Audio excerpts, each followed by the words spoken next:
Awesome. So, okay, we're going to have a couple of more open mic readers. The first one this evening is Stan Burfield, the founder, organizer, and hero of Mykonos Poetry. Stan.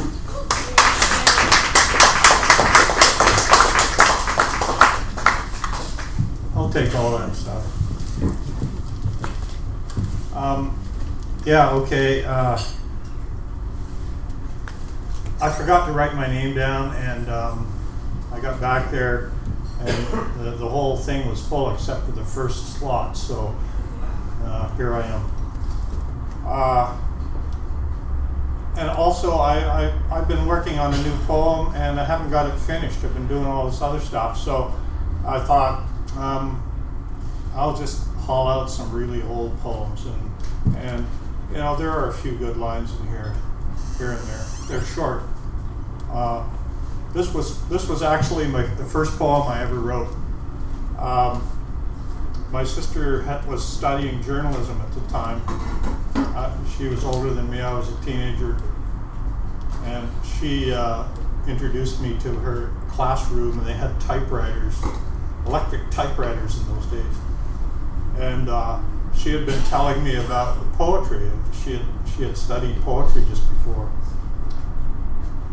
And I suddenly, the place was empty except for me and her, and I suddenly sat down at one of the tables and started typing like crazy. Here's how it came out.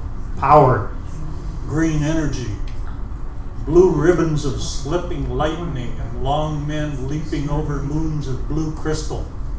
And in time they slowly settle to the surface and slide off the edge. My first poem. You know, she thought I'd memorized it from somewhere, and it was somebody else's poem. And well, anyway, she eventually realized that I actually wrote it. How old were you then? I was probably 18 or 19. Here's a poem from, I went out for a hike. I did a lot of hiking by myself in the mountains in those days. And this was in Waterton Lakes Provincial Park in Alberta. I had been reading Basho. I took it with me. His long road to the distant north, or something like that. Travelogue with these little haikus in.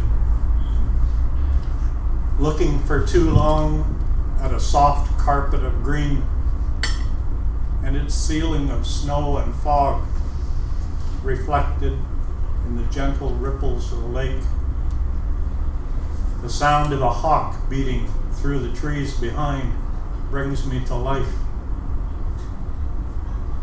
It was cold and wet, and I stayed in bed too long reading Basho, so I missed the fog rising off the lake. How do you like your autumn? Crisp.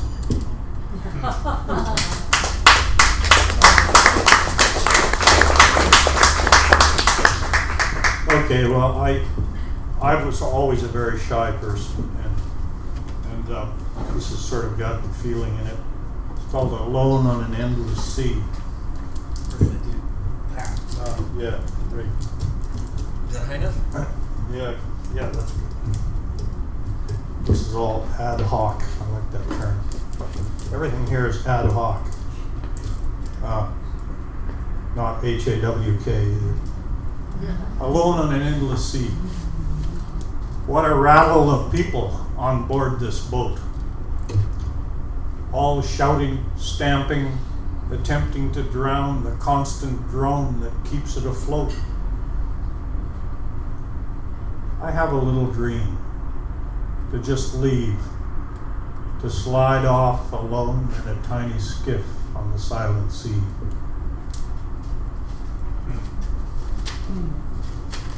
Okay, when Linda and I had our flower shop in Vancouver, there was a character in the neighborhood.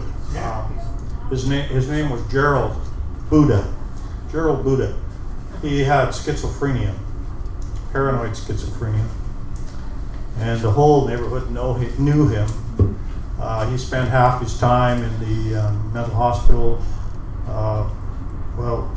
A third of his time in the mental hospital, a third of his time in jail, and so a third of his time bugging everybody in our neighborhood.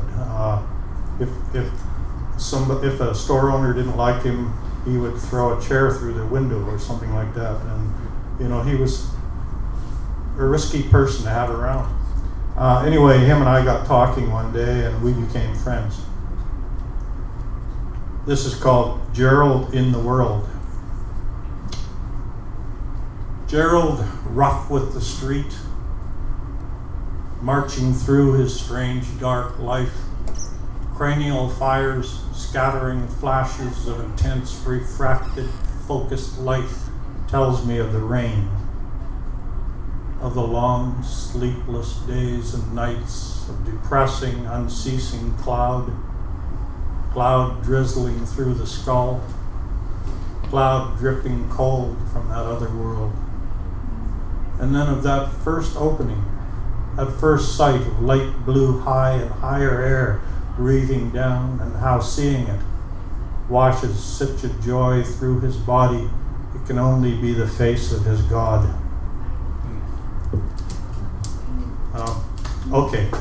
One day,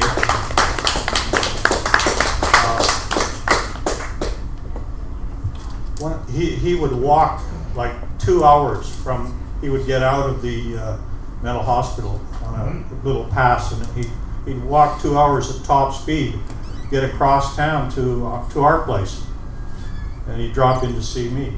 And this one day he was so excited because on the road he wrote a poem in his mind, the only poem that he ever wrote, and he memorized it as he wrote it, and it's quite incredible. I was in shock. I was totally in shock when I asked him, "Don't talk to me too much. Here's a pen and paper. Write it down as fast as you can." He wrote it down.